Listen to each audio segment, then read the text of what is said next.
Okay, I'm going to install a new connector from Ghost for the Glock 34 Gen 4 that I have, and basically setting this gun up for competition. So I want the absolute smoothest and lightest trigger pull I can get in the gun to give me the easiest, most accurate shots. And right now this is the best connector you can buy. It's kind of a pricey connector. As it sits right now and I'm installing this, you're looking at close to $40 for a connector like that, which is pretty expensive for such a small little piece of metal here. But I guess if you understand what it does and how well it works, and since they're the only ones who make anything like this, you'd be willing to pay that price if you want the best. So this really is the best part out there. Very high polish, you can see, very well made. The whole thing is just really well polished and well made. See, it says 4 Glocks on there, and then it's got the, let's see here, Ghost Inc.com right there written on there. But a really nice part. You can see that the brake face here is this flat portion. Normally on a normal connector it's just inline. This one it's kind of rotated forward, makes it interact with the trigger bar a little sooner, and also the angle here is different, and it helps it to be smoother, and basically just throughout the entire pull you're braking the trigger rather than just hitting a wall and then braking it. So it really makes it an amazing pull. One of the best connector you can get right now. So 3.3, they're saying it's going to be a 3.3 pound trigger.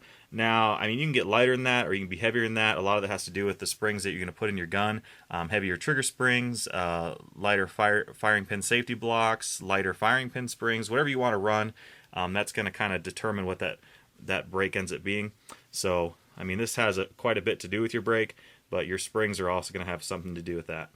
It's going to be helpful if you have a Glock Armor's backplate here, and that's going to make so you can see kind of what's taking place with the engagement back here of the firing pin and the sear, and that's going to help you to expedite the process and be able to know how close you're getting on the tab, because you have to trim this tab just right for the over travel. Might be something you need an armor to do if you're not sure about it, but this is what you need to do. That's the tab, and it has to be trimmed down. Right there it's showing you trim it down, and as you trim that tab down you get closer and closer to the trigger braking, and once you get it trimmed just right, the trigger will just brake, and then it'll basically make it so you have no over travel, which is really nice. And that's cool because if you don't want a modified trigger or anything like that, like in my stock gun I like to have all the pre-travel for safety, and then I like to have no over travel, so I have a really quick reset. So I'm going to go ahead and go through this and show you how to install it, how to trim that part and test it and put the plate on there and show you how it works. Okay, so now what I've done is I've installed the connector, taken out the old connector here, and the new one is in place. I have not adjusted anything or modified anything at this point. So I have the back plate installed, that way you can see the engagement. And when you pull the trigger, nothing happens because it's interacting with the tab that is on that connector. So the trigger bar is actually hitting that tab. The tab is too long, so it's not able to move enough to actually drop the firing pin.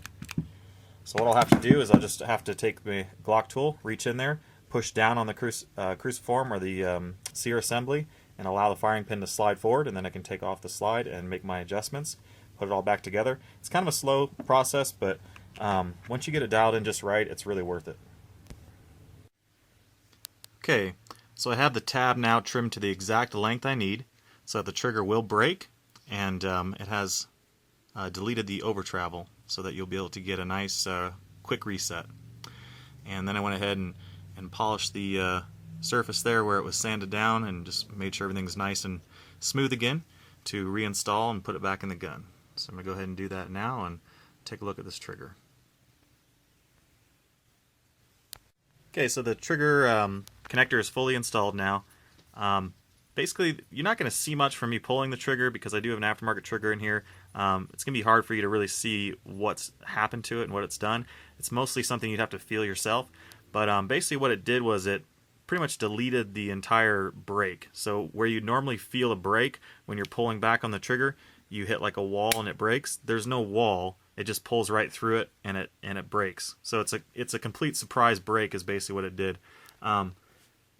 You know, and what that's going to do is when you're firing quickly, you're not going to be hitting that wall, and that wall that you hit kind of can knock you off your target as you hit that wall because you're pulling through your pre-travel like that. I mean, all it is pre-travel. There's no break. I mean, the little bit of movement you saw is all you feel. You don't feel it coming up against a wall, and there's no mush, there's no nothing. It's just a light trigger and a break. That's all I have. So, I mean, if this is the kind of connector you want, basically what you're going to be doing is deleting the wall. There's no wall left. And I think it probably works best in this kind of a setup because you have no pre-travel. You have a very little pre-travel because you can adjust that out with this trigger. And that way you just have a little bit of movement and the trigger fires. I think if you had a lot of pre-travel, then I think you'd be really kind of waiting for that break. Where is that going to happen? You don't hit a wall. You don't know exactly when it's going to break. I'm not sure if that's ideal for you or not, but that's what this connector does. It's the Ghost Pro 3.3. So it also takes it so it doesn't allow it to over travel. So when you're pulling back on the trigger, there's just a little bit of movement, and then that's it. It stops. So really nice trigger. I like it a lot for the 34. I mean, that basically was the last part to complete this kit. And so I have an aftermarket adjustable aluminum trigger in here. I think it's a Carver custom trigger. I bought it used, so I'm not even sure on that. But this trigger itself has pre-travel and an over-travel adjustment. And then, of course, the connector has an over-travel tab. But the connector also has the unique design that allows the break to basically be imperceivable. So, I mean, that's kind of what it looks like. It's a pretty amazing trigger.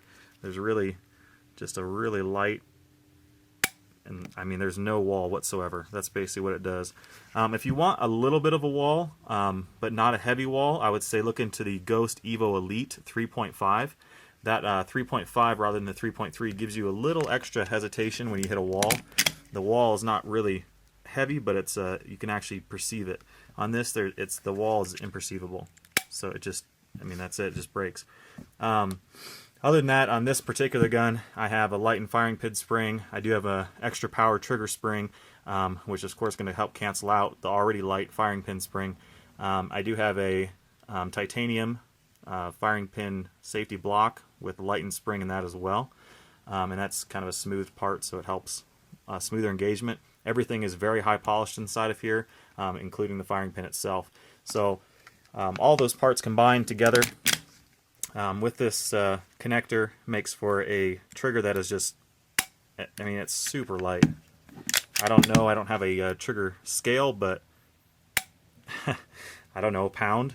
You know, it's hard to express that in video, but maybe I'll get a trigger scale from somebody or borrow one, and then I can express better on what that weight actually feels like.